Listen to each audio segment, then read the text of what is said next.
कहानी के शुरुआत में दिखाया जाता है कि सरू और उसका बड़ा भाई गुड्डू एक ट्रेन से कोयला चोरी कर रहे होते हैं। दरअसल ये बहुत गरीब होते हैं, इनको अपने गुजर बसर के लिए छोटे मोटे काम करने पड़ते हैं। ये उस कोयले को लेके एक दुकान में जाते हैं जहाँ पर पहले से ही जलेबियाँ बन रही होती हैं। सरू जलेबियों को देख के अपने बड़े भाई गुड्डू से जलेबियाँ खरीदने के लिए कहता है, पर गुड्डू उसे मना कर देता है। गुड्डू के पास पैसे नहीं है कि वो उसे जलेबियाँ खरीद सके, पर वो उससे वादा करता है कि एक दिन उसको बहुत सारी जलेबियाँ खरीद के खिलाएगा। अब उनको कोयले के बदले थोड़ा सा दूध दिया जाता है, जिसे लेके वो अपने घर की तरफ चल पड़ते हैं। सरू के घर में उसकी माँ और उसकी बहन इंतजार कर रहे होते हैं। रात को खाने में सरू की माँ उससे पूछती है कि ये दूध कहाँ से मिला, और दोनों कोई जवाब नहीं देते। वो दोनों चुप रहते हैं। उसी रात गुड्डू काम पे जा रहा होता है, जिसे देख के सरू भी काम पे जाने के लिए जिद करने लगता है, पर गुड्डू के बार बार मना करने पे वो नहीं मानता। गुड्डू उसे समझाता है कि उसको वहाँ पे बोरियां उठानी पड़ती हैं, वजन उठाने पड़ते हैं, वो नहीं कर सकता, वो अभी बहुत छोटा है। यह सुनकर सरू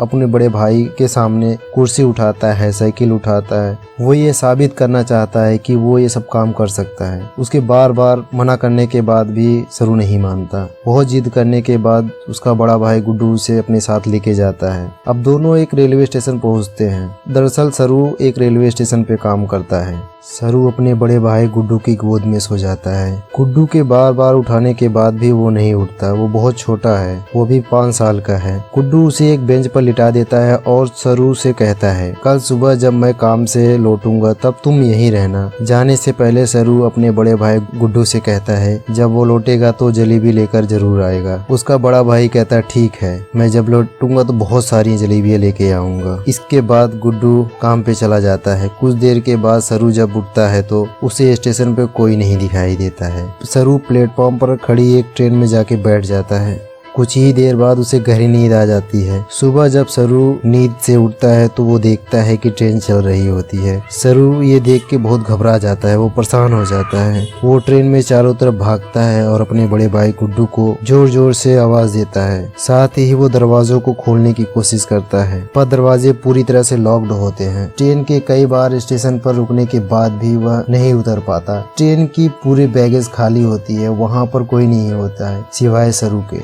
सरू वहाँ पर भूख प्यास से बुरी तरह से फंस चुका है। उस दिन का सफर तय ट्रेन कोलकाता के वेस्ट बंगाल पहुँचती है, जो खांडवा मध्य प्रदेश से 1600 किलोमीटर दूर है। सरू स्टेशन पर जाता है जहाँ बहुत भीड़ होती है, सो कुछ भी समझ में नहीं आता है। वो टिकट काउंटर पर जाता है और बोलता है उसे अपने गाँव जाना है, पर कोई उसकी भाषा को नहीं समझ पाता, क्योंकि यहाँ सब बंगाली जानते हैं, सभी बंगाली में बात करते हैं। सरू वहाँ स्टेशन पर बैठे कुछ बच्चों के पास जाकर बैठ जाता है, जिनके पास कोई घर नहीं होता है। वो भी सरू के जैसे ही होते हैं। थोड़ी देर के बाद वहाँ पर कुछ लोग आते हैं जो उन बच्चों को उठाकर अपने साथ ले जा रहे होते हैं। सरू वहाँ से किसी तरह बच के भाग जाता है। एक बार फिर से वो इस बड़े से शहर में अंधेरी रात में अकेला होता है। सरू को पास ही मंदिर दिखता है। वहाँ जाकर सरू देवी माँ को हाथ जोड़ता है और वहाँ रखे प्रसाद को खाकर वहीं सो जाता है। अगली सुबह सरू ट्रेन ट्रैक पर चल रहा होता है। उसे लगता है वो इसी ट्रैक के सहारे अपने घर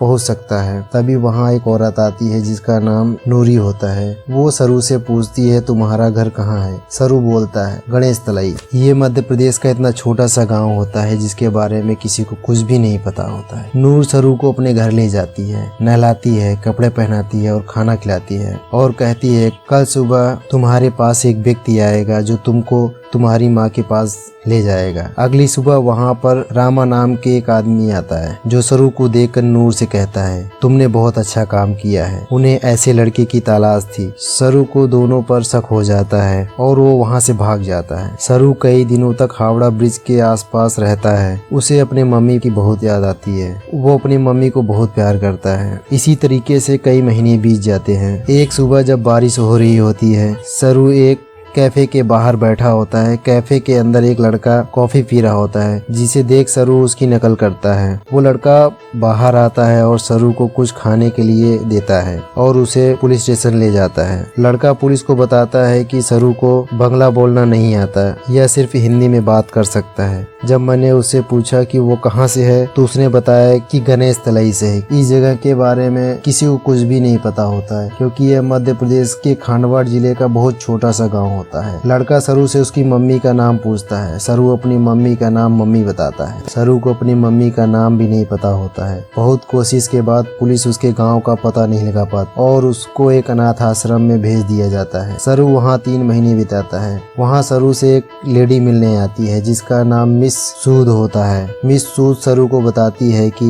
उन्होंने उसके परिवार को बहुत खोजने की कोशिश की पर कुछ भी पता नहीं चला। हमने न्यूज़पेपर में इश्तिहार भी दिया जिसे 1.5 करोड़ लोग पढ़ते हैं पर उसे भी कुछ फायदा नहीं हुआ। वो सरू को बताती है कि एक अमेरिकन दंपत्ति उसको गोद लेना चाहती है। वो बहुत अच्छे लोग हैं, तुम उनके साथ बहुत खुश रहोगे। मिस सूद सरू को अपने घर ले जाती है जहाँ पर पहले से ही कुछ बच्चे होते हैं। मिस सूद उन सबको इंग्लिश के कुछ वर्ड सिखाती है, मैनर सिखाती है और एक दिन सरू को अमेरिका भेज दिया जाता है जहाँ पर मिस जॉन और उसकी वाइफ सू सरू को अपने घर पर ले जाते हैं। वो सरू को देखकर बहुत खुश होते हैं। मिट्टी के छोटे से घर में रहने वाला सरू वहाँ के घर वातावरण को देख के हैरान रह जाता है। सरू धीरे धीरे वहाँ का खाना पीना रहना सब कुछ सीखना शुरू कर देता है और धीरे धीरे बहुत कुछ सीख जाता है। 1 साल बाद मिस जॉन और सू एक और बच्चे को अडॉप्ट करते हैं जो उनके साथ एडजस्ट नहीं कर पाता है। वो अपने आप को ही नुकसान पहुँचाने की कोशिश करने लगता है। मिस सूद और सू उसको बहुत समझाते हैं पर वो समझता ही नहीं है। धीरे धीरे सब कुछ ठीक होने लगता है। इसी तरह 20 साल बीत जाते हैं। सरू अब बड़ा हो गया है। वो होटल मैनेजमेंट की पढ़ाई करने मेलबोर्न जा रहा होता है। सरू अब होटल मैनेजमेंट की इंट्रोडक्शन क्लास में पहुंच जाता है। सब अपना इंट्रोडक्शन बता रहे होते हैं। सरू भी बताता है कि वो कलकत्ता के एक छोटे से गाँव से है। इसके बाद सभी स्टूडेंट एक हाउस पार्टी रखते हैं जिसमें सरू भी जाता है। यहाँ बहुत सारे इंडियन स्टूडेंट भी होते हैं इसलिए यहाँ बहुत सारा इंडियन खाना होता है। सरू जब वहाँ जलेबियाँ देखता है तो उसे बचपन का लम्हा याद आ जाता है जब उसने अपने बड़े भाई गुड्डू से जलेबियाँ खरीदने के लिए कहा था और गुड्डू ने कहा था एक दिन वह उसे बहुत सारी जलेबियाँ ला के देगा। ये सब सोच के सरू की आंखों में आंसू आ जाता है। वो अपने दोस्तों को बताता है कि वो कलकत्ता से नहीं वो कहीं और से है। जब वो बहुत छोटा सा था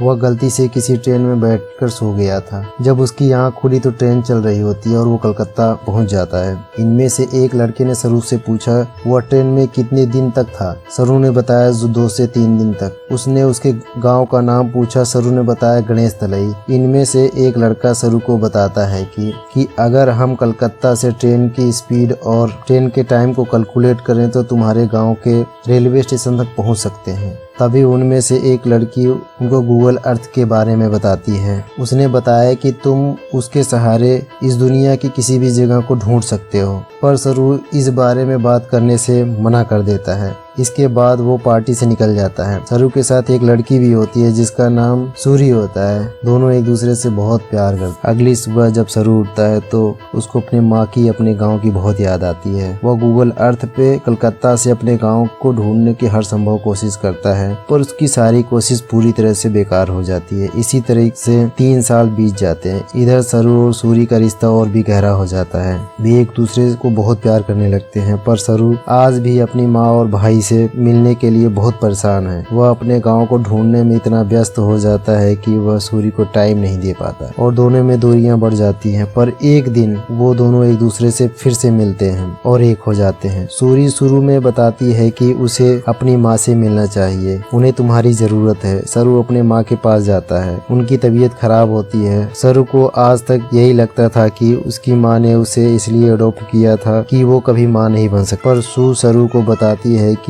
मैं माँ बन सकती थी पर मैंने और तुम्हारे डैड जॉन ने ये डिसीजन किया था कि हम 2 बच्चों को अडॉप्ट करेंगे क्योंकि दुनिया में ऐसे बहुत सारे बच्चे हैं जिन्हें परिवार की जरूरत है। एक दिन सरू जब गूगल अर्थ पर अपने गांव को ढूंढ रहा होता है और इंडिया के अलग अलग हिस्सों को जूम करके देखता है तो उसको वह जगह दिखाई पड़ता है जहाँ पर उसकी माँ पत्थर तोड़ा करती थी। इसके बाद वो धीरे धीरे उसके एरिया को सर्च करने लगता है जहाँ पर उसको अपना गाँव गणेश तली दिखाई देता है। उसे पता चल जाता है कि उसका गांव मध्य प्रदेश के खांडवा डिस्ट्रिक्ट में है। वह बहुत खुश होता है और ये बात सूर्य और अपनी मॉम को बताता है। सब बहुत खुश होते हैं। सू और जॉन भी चाहते हैं कि वो अपने परिवार से जाके मिले। सरू जब इंडिया आ जाता है और वो उस जगह जाता है जहां वो बचपन में खेला करता था। सरू बचपन की यादों में आगे बढ़ता जाता है। वो धीरे धीरे अपने घर तक पहुंच जाता है जहां पे वो बचपन में रहा करता था। पर अब उस घर में कोई नहीं रहता। वह पड़ोसियों से पूछता है पर उसकी भाषा किसी को समझ में नहीं आती। वहाँ सब हिंदी में बात करते हैं पर सरू हिंदी में बात नहीं कर सकता। वहाँ एक आदमी आता है जिसे इंग्लिश आती है। सरू अपने भाई, माँ और अपनी बहन के बारे में बताता है और ये भी पूछता है कि उसका परिवार इस घर में रहता था, अब कहाँ चला गया। पर वो आदमी उसकी बात का जवाब नहीं देता और वहाँ से चला जाता है। पर कुछ ही पलों के बाद वह लौट कर आता है और सरू को इशारा करके बताता है। सामने से एक बूढ़ी औरत आ रही होती है। यह और कोई नहीं उसकी अपनी माँ होती है जिसने सरू को जन्म दिया था। सरू ने उसकी गोद में अपना बचपन बिताया था। दोनों गले लगकर खूब रोते हैं। सरू की माँ आज तक इस गांव को छोड़कर इसलिए नहीं गई थी क्योंकि उसको पूरा विश्वास था कि एक दिन उसका बेटा उससे मिलने के लिए इस गांव जरूर आएगा। सरू की बहन भी वहां पर होती है। वो अपने बहन को गले से लगा लेता है। सरू अपने बड़े भाई से नहीं मिल पाता है। उसे पता चलता है कि जिस रात वह अपने भाई के साथ काम पे गया था, सरू को नींद आ रही थी। उसके भाई ने उसको एक बेंच पर लिटा दिया था और उसके बाद काम पे चला गया था। उसी रात सरू के भाई की एक ट्रेन एक्सीडेंट में मृत्यु हो गई। यानी उसी रात एक माँ ने अपने दोनों बेटे को खो दिया था।